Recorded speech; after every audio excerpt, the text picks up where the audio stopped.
બટેંગે તો કટેંગે અને એક છે તો સેફ છે, આ બંને વાક્યનો અર્થ બહુ સ્વાભાવિક છે. કોઈ પણ સામાન્ય માણસ સમજી શકે છે કે જો ભાગલા પડે તો તમારી શક્તિ ઓછી થાય છે.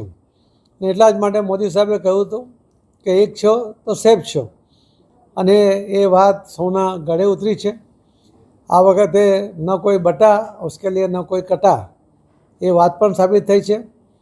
અને જે વાતનો વિરોધ કરતા હતા, કેમ કે એ વાત દેશની એકતાની હતી, એ વાત વિકાસ માટેની હતી કે જો બટેંગે તો વિકાસમાંથી પણ તમે કપાઈ જશો, એ મુદ્દો એમાં હતો.